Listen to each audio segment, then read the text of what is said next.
Doctor भी थी। उसका नाम था डॉक्टर प्रीतिका शर्मा। वो जितनी सुंदर थी, उससे कहीं ज्यादा नेक दिल भी थी। गरीबों की मदद करना उसका सबसे बड़ा शौक था। डॉक्टर प्रीतिका ने अपनी बस्ती में ऐलान कर रखा था कि अगर कोई गरीब उससे कुछ मांगेगा तो वो कभी मना नहीं करेगी। धीरे धीरे ये बात पूरे इलाके में मशहूर हो गई। कोई कपड़े मांगता तो वो दे देती, किसी को जूते या पैसे चाहिए होते तो बिना झिझक मदद करती। हर कोई उसकी दरियादिली की मिसाल देता था। लेकिन एक दिन कुछ ऐसा हुआ जिसने सबको हैरान कर दिया। उसी बस्ती में एक फकीर रोजाना उससे पैसे लेने आने लगा। शुरू में वो भी बाकी लोगों की तरह मदद पाता रहा, लेकिन वक्त के साथ उसकी नीयत बदल गई। उसे यकीन हो गया कि ये डॉक्टर किसी को भी मना नहीं करती। फिर एक दिन उसने डॉक्टर प्रीतिका से ऐसी चीज मांग ली कि वो सुनकर सन्न रह गई। दिल ने तो मना करने को कहा, लेकिन अपनी आदत और वादे के चलते वो इनकार भी नहीं कर सकी। उस मौके का फायदा उठाकर उस फकीर ने वो सब पा लिया जिसका वो लंबे वक्त से ख्वाब देख रहा था। दोस्तों, ये हैरान कर देने वाला वाकया पाकिस्तान के सूबा सिंध के शहर राजपुर का है। ये शहर हिंदू बिरादरी का इलाका है, जहां लोग आज भी अपनी रिवायत और इबादत के साथ अमन से जिंदगी बिता रहे हैं। डॉक्टर प्रीतिका शर्मा वहीं की रहने वाली थी। वो दिल की बीमारियों की माहिर डॉक्टर थी और अपनी नरमी, सखावत और रहमदिली के लिए पूरे शहर में जानी जाती थी। उनके पति राहुल शर्मा की 2 साल पहले एक रहस्यमयी हादसे में मौत हो गई थी। उस हादसे के बाद प्रीतिका ने अपने दुख को दिल में दबा लिया और पूरी तरह लोगों की सेवा में लग गई। अपने पति की मौत के बाद डॉक्टर प्रीतिका शर्मा ने खुद को पूरी तरह इबादत और लोगों की सेवा में लगा दिया। वो हर सुबह ठीक 7 बजे शंख कर मंदिर जाया करती थी। ये वही पुराना मंदिर था जो शहर के बीचों बीच था, जहां सुबह और शाम भक्तों की भीड़ लगती, घंटियों की आवाजें गूंजती और पूरा माहौल रूहानी सुकून से भर जाता था। मंदिर के मुख्य दरवाजे के पास हमेशा एक भिखारी बैठा दिखता था। उसका चेहरा धूल और थकान से भरा, कपड़े फटे पुराने और आंखों में ऐसी गहराई जैसे बरसों का दर्द छिपा हो। वो हर आने जाने वाले से कुछ न कुछ मांगता, लेकिन उसकी नजरें हमेशा मंदिर के भीतर के दरवाजे पर टिकी रहती, जैसे किसी का इंतजार हो। हर दिन की तरह जब डॉक्टर प्रीतिका पूजा करने आती, तो जाते जाते उस भिखारी को कुछ रुपए दे देती। ये उनका रोज का नियम था, जो कभी नहीं टूटता था। भिखारी चुपचाप हाथ जोड़कर सिर झुका देता और डॉक्टर प्रीतिका बिना कुछ कहे बस हल्की सी मुस्कान देकर अपनी गाड़ी में बैठकर अस्पताल चली जाती। बाहर से देखने पर उनकी जिंदगी कामयाब और इज्तदार लगती थी। एक खुद का अस्पताल, समाज में अच्छी पहचान और आरामदायक घर, लेकिन उनके दिल में जो खालीपन और तन्हाई थी, उसे सिर्फ वो खुद जानती थी।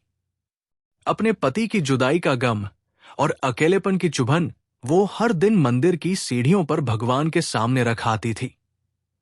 एक दिन जब आसमान पर गहरे बादल छा गए और मौसम में एक अजीब सी उदासी थी, कहानी ने नया मोड़ लेना शुरू किया।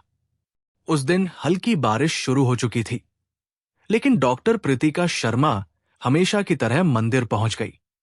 पूजा खत्म करने के बाद जब उन्होंने हमेशा की तरह उस फकीर को पैसे देने चाहे, तो इस बार उसने पहली बार बोलना शुरू किया। उसकी आवाज धीमी लेकिन गहरी थी। मैडम जी, मुझसे शादी कर लीजिए। डॉक्टर प्रीतिका के कदम ठिठक गए। उन्होंने उसे गौर से देखा।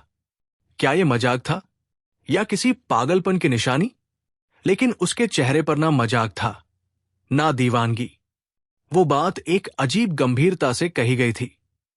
प्रीतिका हल्के से मुस्कुराई और बोली, तुम भी ना, कैसी बातें करते हो? ये लो पैसे और बारिश से बचकर बैठो। लेकिन इस बार फकीर ने पैसे लेने से इनकार कर दिया। उसने बस उनकी आंखों में देखा और फिर सिर झुका लिया। डॉक्टर प्रीतिका अस्पताल तो लौट आई, लेकिन सारा दिन उनका मन उसी बात में उलझा रहा। बार बार उनके जहन में वही चेहरा घूम रहा था। कौन है यह आदमी? उसकी आंखों में ऐसा क्या है जो मुझे राहुल की याद दिलाता है? रात को घर पहुंचकर उन्होंने खुद से कहा, शायद मैं ही ज्यादा सोच रही हूं। आखिर वो तो बस एक भिखारी है। अगले दिन जब वो फिर मंदिर गई और पैसे देने लगी तो फकीर ने हाथ जोड़कर मना कर दिया। उसने कहा, मैडम जी, मैं आपके लिए कुछ कर सकता हूं, बस एक मौका दीजिए। प्रीतिका को गुस्सा आ गया। उन्होंने सख्ती से कहा, देखो, मैं तुम्हारी मदद करती हूं, इसका मतलब यह नहीं कि तुम कुछ भी बोलो, अपनी हद में रहो। लेकिन फकीर की नजरें नीची नहीं हुई। उसने शांत लहजे में कहा, मुझे पता है, आपको लगता है मैं पागल हूं, पर मेरी बात एक बार सुन लीजिए। प्रीतिका कुछ पल के लिए रुकी। उसके बोलने के ढंग में अजीब सा यकीन था। उन्होंने नरमी से पूछा, अच्छा, बताओ, तुम क्या कर सकते हो? फकीर बोला, मैडम जी, इस शहर में एक बड़ा नशा तस्करी गिरोह काम कर रहा है। मैं आपको उनका ठिकाना बता सकता हूं। प्रीतिका चौंक गई। एक फकीर और इतनी जानकारी? पहले तो उन्हें यकीन नहीं हुआ, लेकिन डॉक्टर होने के नाते वो हर बात को नजरअंदाज नहीं करती थी। उन्होंने सोचा, अगर ये सच हुआ तो मैं पुलिस को बता दूंगी। जब उन्होंने पूरी जानकारी पूछी तो फकीर ने बताया, कल रात मैंने मंदिर के पास वाले पुराने गोदाम में कुछ लोगों को देखा जो नशे की बड़ी डील की बात कर रहे थे। उनके चेहरे और जगह दोनों मुझे याद है। डॉक्टर प्रीतिका ने बात को बहुत गंभीरता से तो नहीं लिया, मगर फिर भी अपने एक पुराने मरीज इंस्पेक्टर कमर से इस बारे में जिक्र किया। अगले दिन इंस्पेक्टर कमर ने फोन किया और हैरान करने वाली खबर दी। डॉक्टर साहिबा, जिस गोदाम का आपने जिक्र किया था, वहां सच में कुछ बड़ा चल रहा था। कुछ भी बोलो, अपनी हद में रहो।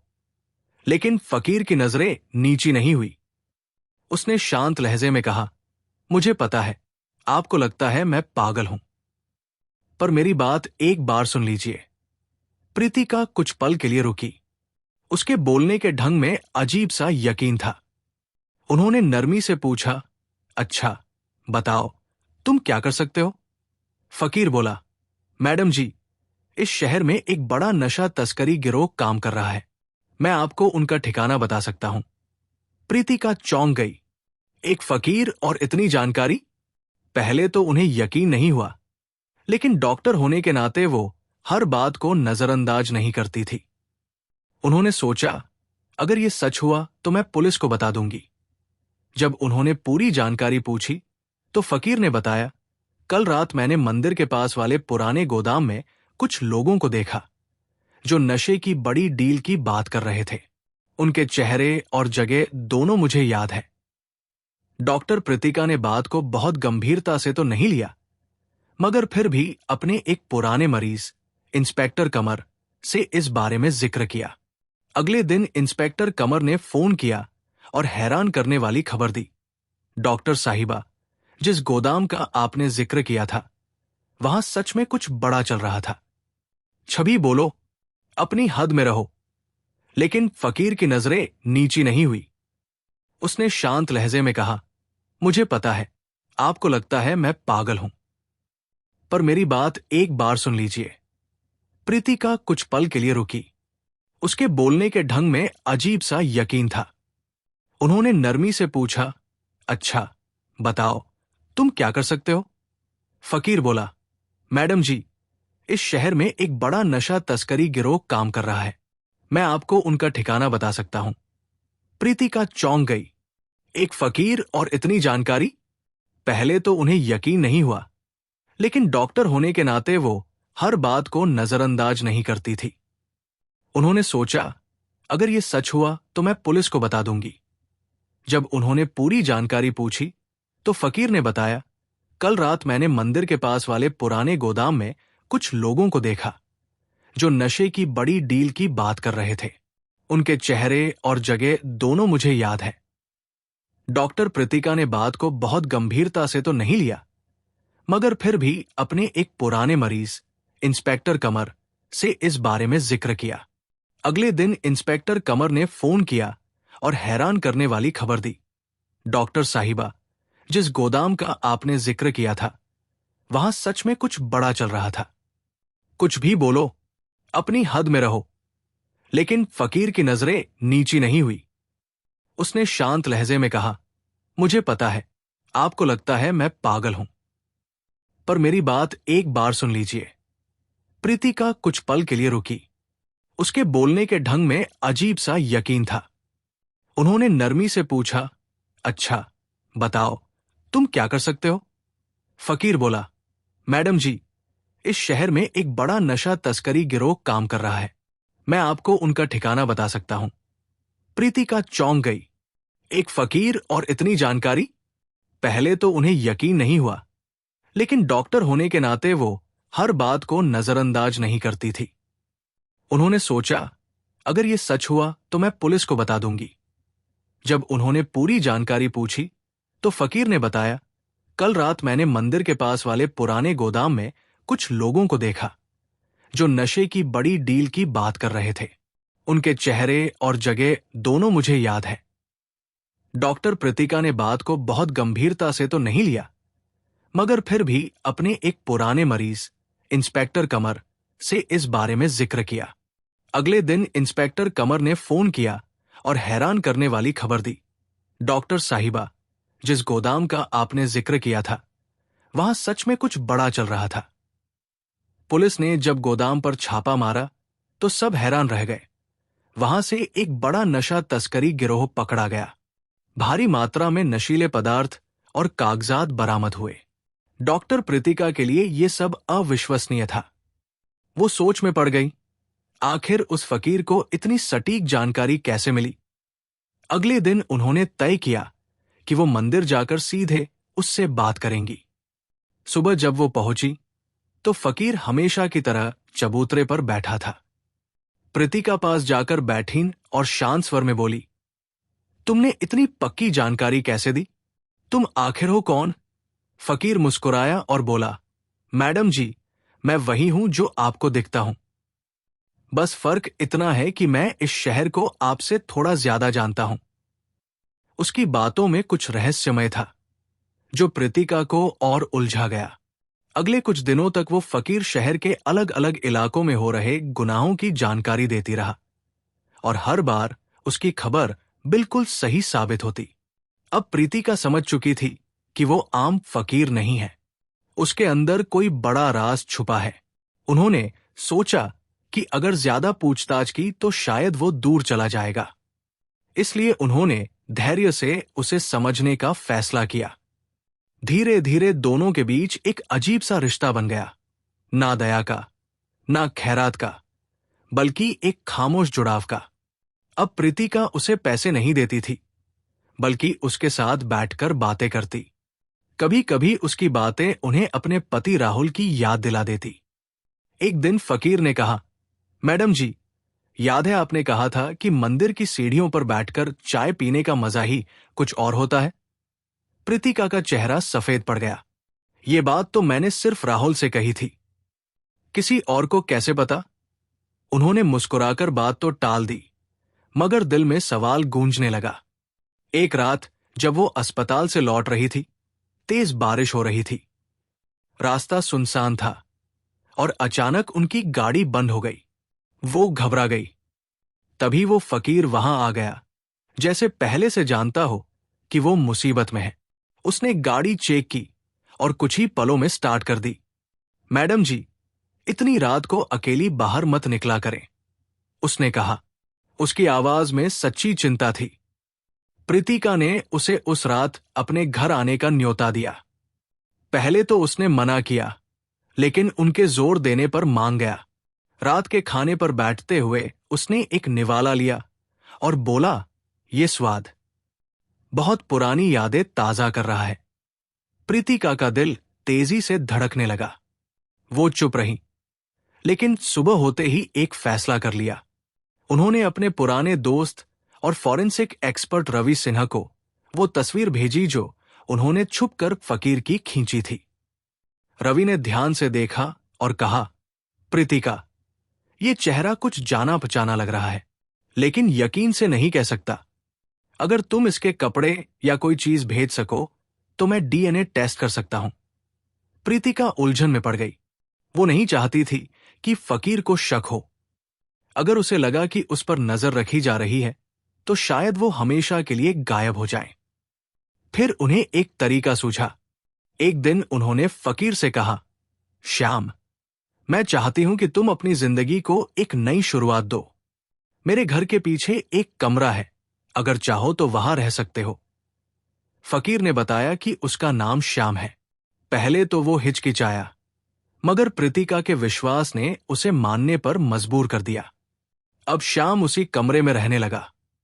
दिन में वो मंदिर जाता, वही फकीर की तरह बैठा रहता और शाम को चुपचाप वापस लौट आता। एक दिन प्रीतिका ने पूछा, श्याम, जब मैं तुम्हें सब कुछ दे। उसने इंस्पेक्टर कमर को फोन किया और प्लान बनाया। अब मैं रुकने वाली नहीं, चाहे कुछ भी हो जाए। धीरे धीरे बात साफ होने लगी थी। श्याम का रिश्ता किसी बहुत गहरी कहानी से जुड़ा है, लेकिन जो सच्चाई सामने आने वाली थी उसने सबको हिला दिया। श्याम कोई और नहीं बल्कि राहुल शर्मा यानी प्रीतिका का पति था, जिसे सबने 2 साल पहले एक सड़क हादसे में खो दिया था। असल में वो हादसा एक साजिश थी। राहुल एक सॉफ्टवेयर इंजीनियर था जो उसी फार्मा कंपनी में काम करता था, जिसके खिलाफ अब श्याम यानी राहुल लड़ रहा था। राहुल को पता चला कि कंपनी ड्रग्स की अवैध तस्करी, मनी लॉन्ड्रिंग और दूसरे गैरकानूनी धंधों में शामिल है। जब उसने इन्हें उजागर करने का फैसला किया तो कंपनी के मालिक राघव मल्होत्रा ने उसे रास्ते से हटाने की साजिश रच दी।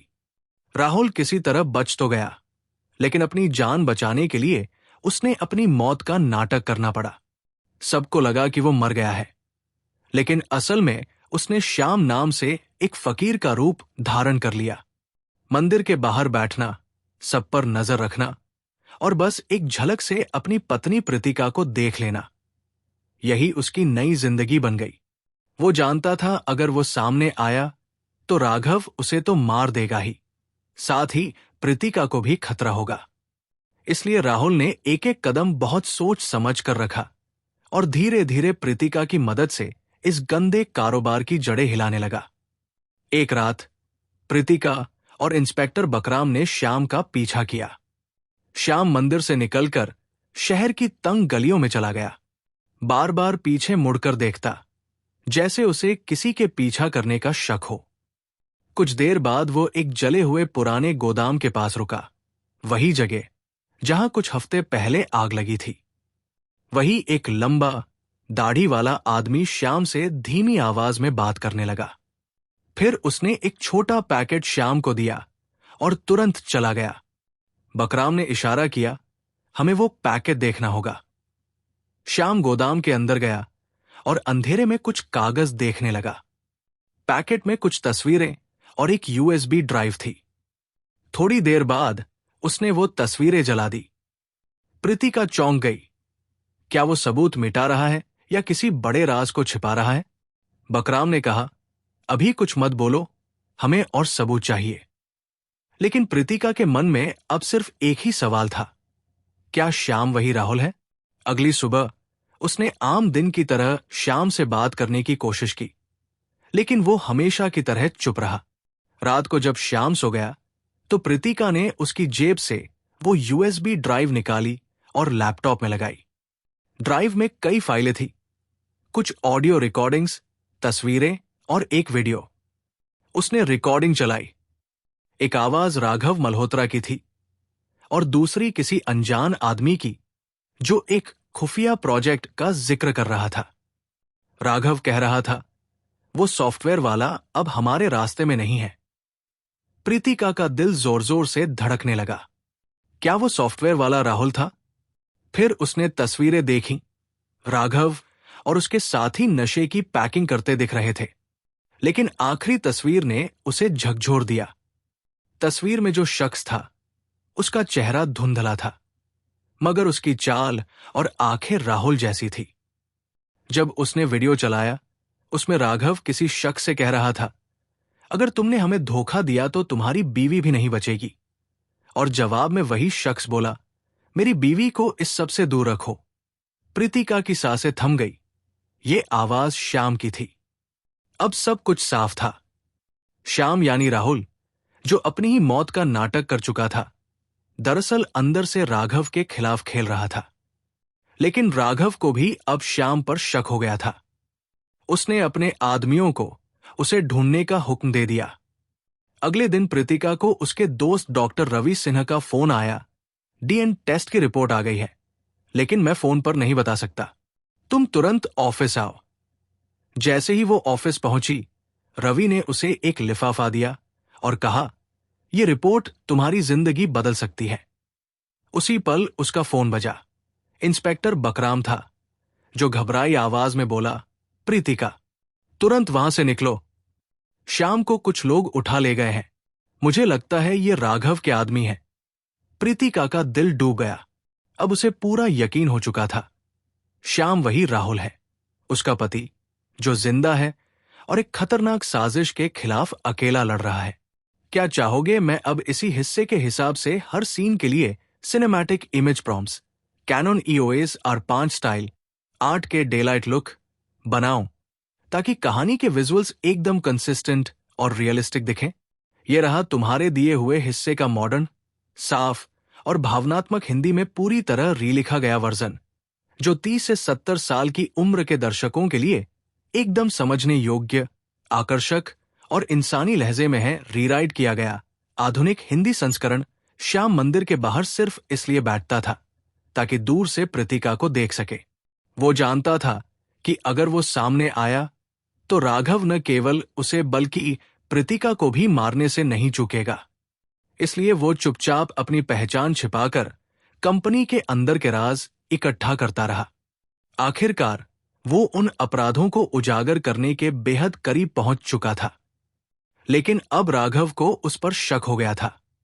उसने श्याम को अगवा करवाया और शहर के बाहर एक सुनसान, जर्जर कारखाने में ले गया। उस वक्त बाहर तेज बारिश हो रही थी, बिजली चमक रही थी और माहौल में डर का साया था। प्रीतिका इंस्पेक्टर विक्रम के साथ वहां पहुंची। विक्रम ने बंदूक संभाली और कहा, आप पीछे रहें, यह मामला खतरनाक है। मगर प्रीतिका ने डटकर कहा, नहीं, मुझे श्याम को देखना है, मैं उसे अकेला नहीं छोड़ूंगी। कारखाने के अंदर श्याम एक कुर्सी से बंधा हुआ था। सामने राघव खड़ा था, चेहरे पर ताना मारती मुस्कान। वो बोला, सोचा हमें बेवकूफ बना लेगा? बता, तू असल में कौन है? तू वही सॉफ्टवेयर इंजीनियर राहुल शर्मा है ना? श्याम चुप रहा। बस उसकी नजरों में एक अजीब सी शांति थी, जैसे वो राघव की आत्मा तक झांक रहा हो। अचानक दरवाजा जोर से खुला। इंस्पेक्टर विक्रम अपनी टीम के साथ अंदर आया और गरजा, राघव मल्होत्रा, तुम्हारे खेल अब खत्म हो चुके हैं, हाथ ऊपर करो। राघव के गुंडों ने हथियार उठाए, मगर पुलिस को देखकर पीछे हट गए। प्रीतिका दौड़ती हुई श्याम के पास पहुंची, उसकी रस्सियां खोली और कांपती आवाज में बोली, श्याम, तुम ठीक हो? श्याम ने उसकी ओर देखा। उसकी आंखों में दर्द और सुकून दोनों झलक रहे थे। उसने धीमे से कहा, मैडम जी, आज आपने मुझे बचा लिया। हमेशा मैं दूसरों को बचाने की कोशिश करता था। बाहर पुलिस ने राघव को हथकड़ियां पहना दी। विक्रम ने मुस्कुराकर कहा, डॉक्टर साहिबा, इस शख्स ने जो सबूत और जानकारी दी, उसी ने इस पूरे नेटवर्क को खत्म कर दिया। बारिश अब थम चुकी थी। आसमान साफ हो रहा था। प्रीतिका ने जेब से वो लिफाफा निकाला जो डॉक्टर रवि सिंह ने उसे दिया था। कारखाने की सीढ़ियों पर खड़ी होकर उसने लैब रिपोर्ट खोली। कागज पर लिखा था, DNA मैच 99, 9%, राहुल शर्मा। उसके हाथ कांप उठे। सामने वही शख्स खड़ा था, जो अब श्याम नहीं, उसका राहुल था। वो उसके पास गई, उसका हाथ थामा और धीरे से बोली, ये तुम हो ना, मेरे राहुल? राहुल की आंखें भर आई। उसने कहा, मैं कभी गया ही नहीं था। हर दिन मंदिर के बाहर बैठकर तुम्हें देखता था। तुम्हारी एक मुस्कान मुझे जिंदा रखती थी। प्रीतिका ने उसे गले लगा लिया। बरसों का डर, दर्द और जुदाई उस एक पल में बह गए। कुछ हफ्तों बाद मंदिर की सीढ़ियों पर दोनों साथ बैठे थे। राहुल अब अपनी असली पहचान में था, साफ कपड़ों में, लेकिन वही आंखें और वही मोहब्बत। प्रीतिका ने मुस्कुराकर पूछा, अब क्या? राहुल, सकती हूं, तो तुम अभी मंदिर क्यों जाते हो? श्याम मुस्कुराया, मैडम जी, मंदिर ही मेरी दुनिया है। वही सब कुछ दिखता है और वही सब सुनाई देता है। उसके शब्दों में एक गहरा मतलब छिपा था। कुछ दिनों बाद अस्पताल से एक इमरजेंसी कॉल आया। शहर की मशहूर फार्मा कंपनी के गोदाम में आग लग गई थी। वही जगह जहां पहले श्याम की दी हुई जानकारी पर छापा पड़ा था। प्रीतिका ने तुरंत इंस्पेक्टर कमर को फोन किया। उन्होंने बताया, डॉक्टर साहिबा, सब जल गया है, लेकिन कुछ कागजात बच गए हैं। उनमें एक तस्वीर है और वो बिल्कुल राहुल जैसी लगती है। प्रीतिका के हाथ कांपने लगे। उन्होंने वो तस्वीर अपने पास रख ली। पीछे लिखा था, राहुल, 2022 फार्मा डील। उनका दिल सन्न रह गया। क्या राहुल सच में जिंदा है? लेकिन कैसे? उसकी तो लाश तक पहचान ली गई थी। रात भर वो नींद नहीं ले सकी। डर, शक और उम्मीद सब मिलकर दिल में तूफान मचा रहे थे। अगली सुबह वो मंदिर गई, लेकिन श्याम गायब था। उन्होंने पूरे शहर में ढूंढा, पर वो कहीं नहीं मिला। शाम को जब वो घर लौटी तो श्याम दरवाजे के बाहर बैठा मिला। उसका चेहरा थका हुआ था, कपड़े मैले और शरीर पर मिट्टी जमी थी। प्रीतिका ने गुस्से से कहा, कहाँ थे तुम? मैं पूरे शहर में तुम्हें ढूंढती रही। श्याम ने सिर झुकाया और धीरे से बोला, मैडम जी, कुछ जरूरी काम था। अब सब ठीक है। प्रीतिका ने सीधा सवाल नहीं किया, लेकिन नरमी से पूछा, श्याम, क्या तुम फार्मा कंपनी को जानते हो? उसने उनकी आंखों में देखा और बोला, मैडम जी, इस शहर में कौन नहीं जानता उन्हें। बहुत ताकतवर लोग हैं। उसकी बातों में छिपा हुआ सच था। प्रीतिका को महसूस हुआ कि श्याम कुछ छुपा रहा है और वो राहुल से जुड़ा है। कुछ दिन बाद उन्होंने गोदाम की आग की रिपोर्ट निकलवाई। उसमें साफ लिखा था कि आग हादसा नहीं, बल्कि साजिश थी। इंस्पेक्टर कमर ने बताया कि श्याम अब रातों को मंदिर के पास पुराने खंडहर में छुपता है और कुछ संदिग्ध लोगों से मिलता है। प्रीतिका खुद उस खंडहर पहुंची, जहां उन्हें कई कागजात मिले। उनमें फार्मा कंपनी के गैरकानूनी सौदों और काले पैसों के सबूत थे। लेकिन उनमें से एक चीज ने उनका दिल हिला दिया। एक पुराना खत, जिस पर लिखा था, राहुल, तुम्हें सच छुपाना होगा। प्रीतिका के हाथ कांपने लगे।